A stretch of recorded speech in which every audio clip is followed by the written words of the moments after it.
Hiduplah seorang anak perempuan bernama Enola. Dia terlahir dari keluarga Holmes yang terkemuka di Inggris.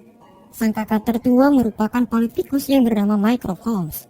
Kakak keduanya seorang detektif cerdas yang hebat dan sangat terkenal, Sherlock Holmes. Enola dirawat dan dibesarkan oleh ibunya yang bernama Eudora Holmes. Saat dia masih kecil, ayahnya meninggal dunia, dan setelah itu kedua putranya memutuskan untuk hidup mandiri. Sejak saat itulah Enola hidup berdua dengan ibunya. Sebagai ibu, Eudora punya cara tersendiri untuk mendidik putrinya. Dia tidak mengajarkan hal-hal yang berbau feminisme. Dia mengajarkan putrinya membaca, sains, olahraga, dan berbagai macam latihan baik itu fisik maupun pikiran. Sang ibu lebih mengutamakan kebebasan untuk menjadi apa dan siapapun yang dia inginkan. Bagi Enola, sang ibu adalah segalanya. Walau demikian, ternyata tidak segalanya bisa diceritakan sang ibu. Dia juga mempunyai rahasia yang tidak boleh diketahui oleh putrinya. Suatu ketika, tepat di hari ulang tahun Enola yang ke-16, ibunya menghilang. Dia pergi meninggalkan rumah dan tak kunjung pulang. Mendengar hal itu, kedua kakak Enola pun pulang. Mereka berdua hampir tidak mengenali Enola karena sudah lama tidak berjumpa. Mycroft heran melihat penampilan adiknya yang nampak berantakan dan tidak mencerminkan seorang wanita berkelas. Tak lama dari itu, Mycroft menyadari bahwa Enola tidak mempunyai wawasan mengenai etika dan nilai-nilai tradisional seorang wanita pada zamannya. Akhirnya Mycroft memaksa Enola untuk masuk ke sekolah asrama khusus agar dia mendapatkan pendidikan untuk menjadi wanita yang beretika. Enola yang tidak terima kehidupannya diatur menolak perintah Mycroft. Enola merasa bahwa dirinya sudah tidak perlu sekolah lagi karena ibunya sudah mengajarinya banyak hal. Mycroft tidak mendengar dan keputusannya tetaplah bulat. Saat Enola menyendiri, Sherlock menghampirinya untuk menghibur Enola. Sherlock menceritakan ingatan di masa lalunya. Dia mengingat Enola sebagai gadis kecil yang pemalu, gadis kecil yang selalu membawa mainan biji pinus kemanapun dia pergi. Kenangan itu sedikit merubah suasana hati Enola. Di malam hari, Enola teringat dengan hadiah ulang tahun yang ditinggalkan ibunya sebelum dia pergi. Ternyata hadiah itu berisikan petunjuk yang kemudian menuntun Enola pada sebuah lukisan bunga krisan. Setelah diamati, di balik lukisan itu terdapat amplop yang berisi uang dan sebuah pesan bertuliskan, "Masa depan kita ada di tangan kita." Pesan itu membuat Enola tersadar bahwa dia bisa melakukan apapun yang dia inginkan. Akhirnya, diam-diam Enola pergi meninggalkan rumah guna mencari ibunya seorang diri. Dia menyamar sebagai anak laki-laki dan pergi menuju stasiun kereta. Sesampainya di sana, Enola melihat keributan para bangsawan yang kehilangan putranya. Saat menaiki kereta yang hendak berangkat, Enola melihat seorang pria dengan gelagat yang mencurigakan. Nampaknya pria itu adalah utusan bangsawan untuk mencari putranya yang hilang. Di dalam kereta, Enola melihat seorang pria keluar dari dalam tas. Dia adalah Viscount Tewkesbury, seorang marquis dari keluarga Bassingwater, anak bangsawan yang hilang dan dicari-cari. Enola pun pergi karena dia tidak mau dianggap membantu pelarian anak bangsawan, karena hal itu akan menyulitkannya. Ternyata pria yang diutus keluarganya itu datang untuk membunuh Bury. Enola yang menyadari itu segera menyelamatkannya. Mereka berdua pun pergi menghindari pembunuh itu. Sesampainya di gerbong paling depan, Enola dan Bury tidak punya pilihan lain selain meninggalkan kereta itu.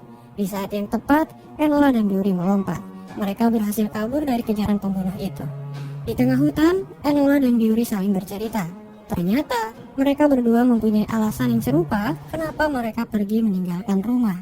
Enola dipaksa untuk masuk ke sekolah khusus wanita. Sementara Bury, dia dipaksa keluarganya untuk menjadi anggota militer dan pergi ke luar negeri. Keduanya sama-sama ingin hidup bebas, hidup dengan jalan dan pilihannya masing-masing. Tujuan mereka berikutnya adalah London. Enola yakin bahwa pembunuh itu akan terus mencari Bury kapanpun dan dimanapun dia berada. Akhirnya Enola memotong rambut Bury supaya dia tidak mudah dikenali lagi. Setibanya di London, mereka harus berpisah karena Enola punya misi untuk mencari ibunya. Enola sudah membantu Bury untuk menyamar. Setidaknya hal itu meyakinkan dia bahwa Bury akan baik-baik saja. Sementara itu, Mycroft sudah mengirim polisi terbaik di London untuk mencari Enola. Singkat cerita, Enola pergi menuju toko butik. Dia membeli satu set pakaian ala wanita London agar dia bisa berbaur dan bersembunyi dari saudaranya. Di sebuah penginapan, Enola menyusun teka-teki untuk ibunya. Dia merangkai kata, lalu menaruhnya pada kolom iklan di koran, majalah, dan jurnal. Enola sangat yakin rencananya akan berhasil, karena ibunya suka sekali membaca semua hal itu. Setelah itu, Enola pergi ke suatu tempat di mana ibunya seringkali bertukar surat. Di sana, dia bertemu seorang wanita bernama Edith. Dia adalah teman ibunya sekaligus guru bela diri pertama Enola. Di sana, Enola menceritakan perjalanannya menuju London untuk mencari ibunya. Edith berkata bahwa ibunya sedang melakukan pekerjaan, tapi dia tidak mau mengatakan apa pekerjaan itu. Enola teringat bahwa Edith pernah menghadiri pertemuan rahasia bersama ibunya sebelum dia menghilang. Dalam pembahasannya terdengar kalimat yang berbunyi Ellie Houseman. Enola bertanya siapa Ellie Houseman, tapi Edith mengabaikannya lalu kemudian pergi. Setelah itu, Enola melihat kotak besar yang berisi dinamit dengan gambar naga di sampingnya.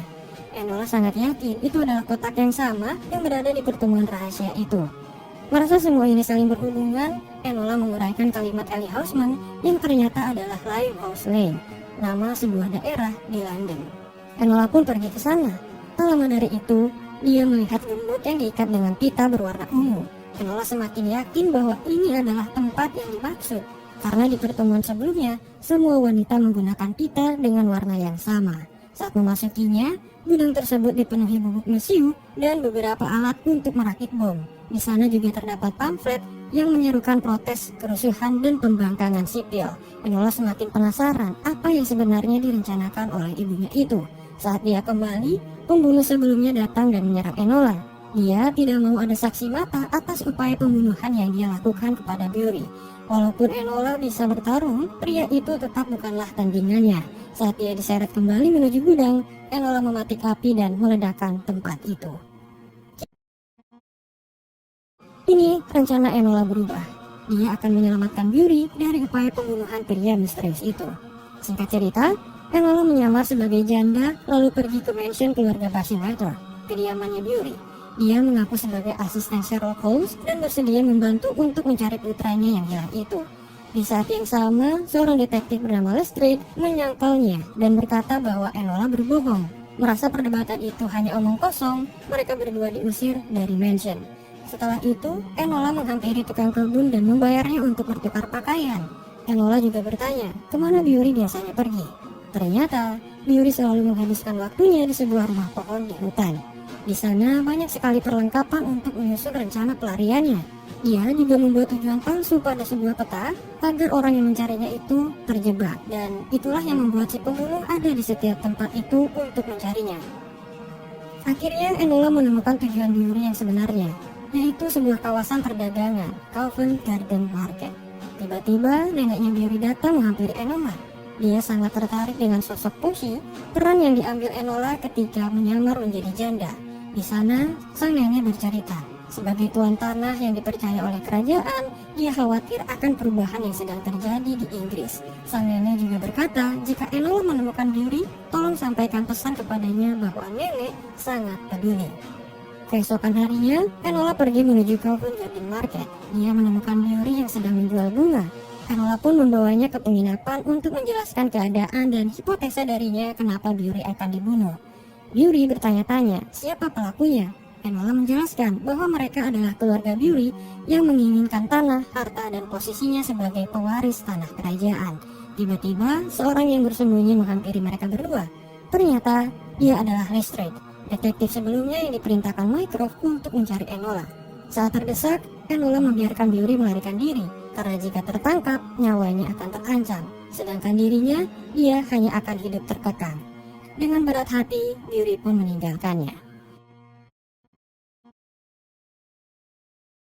Akhirnya, Enola dimasukkan ke sekolah asrama. Dia diajarkan untuk bertindak, berpikir, dan bersikap selayaknya wanita berkelas. Tujuannya sudah sangat jelas, yaitu agar Enola tidak merusak citra kakaknya sebagai politikus terkemuka di Inggris, Mycroft Holmes.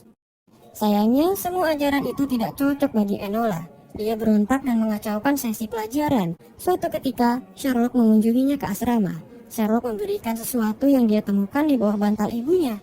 Itu adalah biji pinus yang selalu dibawa Enola saat kecil. Singkat cerita, Enola kembali ke kamarnya. Di sana dia mulai menyadari bahwa Viscount Tewkesbury adalah bangsawan yang akan menjadi penentu dari undang-undang reformasi di Inggris saat itu. Sedikit penjelasan, undang-undang itu akan membuat Inggris menjadi negara yang demokratis, di mana rakyat mempunyai kuasa untuk mengatur jalannya pemerintahan. Tentunya hal itu tidak disetujui oleh bangsawan lainnya, tapi Bury berbeda. Dia adalah seorang liberalis yang peduli kepada rakyat biasa. Hal itulah yang mendasari kenapa pamannya sangat ingin membunuhnya. Karena jika dia tewas, pamannya akan menjadi pewaris dan mempunyai hak suara untuk membatalkan undang-undang reformasi itu. Singkat cerita, Enola menerima paket yang ternyata isinya adalah Bury. Dia berniat untuk mengeluarkan Enola dari asrama itu dengan cara yang sama. Singkat cerita, Enola berhasil kabur dan mencuri mobil Miss Harrison. Di perjalanan, Enola dihadapkan dengan pilihan yang berat. Kembali ke London untuk mencari ibunya atau menumpas ketidakadilan dan rencana pembunuhan Bury. Akhirnya, Enola memilih untuk kembali ke Mansion Bayswater guna menumpas kejahatan pamannya Bury. Setibanya di mansion, mereka sudah disambut oleh si pembunuh yang ternyata masih hidup. Mereka terus diteror dengan tembakan yang menghancurkan seisi rumah. Keadaan semakin menegangkan ketika Enola pingsan dan Bury hampir mati dicekik oleh pembunuh itu. Untung saja, Enola bangkit dan mengalahkan pembunuh itu dengan jujitsu yang dia pelajari. Namun ternyata ancaman belumlah berakhir. Nenek Bury mengambil senapan lalu menembaknya hingga tersungkur. Ternyata dalang dari pembunuhan ini adalah neneknya sendiri. Saat Enola menangisi kepergiannya, ternyata Bury masih hidup. Ia terselamatkan oleh zirah besi yang melindungi tubuhnya. Akhirnya kasus ini pun berakhir. Enola melaporkan semuanya kepada Lestrade. Tak lama dari itu, Sherlock melaporkan kasus yang sama kepada Lestrade. Sherlock menyadari bahwa Enola sudah melangkahinya sebagai detektif paling cerdas di London. Hal itu membuatnya sangat bangga. Singkat cerita, Viscount Tewkesbury sudah dilantik menjadi dewan. Undang-undang reformasi juga telah disahkan. Setelah itu, Enola mendapat jawaban teka-teki dari koran. Awalnya, dia mengira itu pesan yang dikirimkan ibunya. Ternyata, itu adalah kode yang dikirim oleh Sherlock Holmes yang berisi lokasi pertemuan di Royal Academy. Singkat cerita, Enola pun pergi ke Royal Academy. Tapi dia menyamar sebagai tukang koran dan memperhatikan kedua kakaknya dari kejauhan. Di sana, Sherlock Holmes berkata dia akan mengambil hak asuh Enola dan menjadi wali seutuhnya. Setelah itu, Sherlock menemukan biji pinus milik Enola. Dia tahu bahwa adiknya ada di sana, tapi Sherlock membiarkannya. Setelah itu, Enola pulang ke penginapan. Ternyata seseorang sudah menunggunya di dalam. Ia adalah Eudora Holmes, sang ibu yang telah kembali. Di sana Eudora menjelaskan bahwa dia pergi untuk merubah dunia yang akan menjadi masa depan bagi putrinya.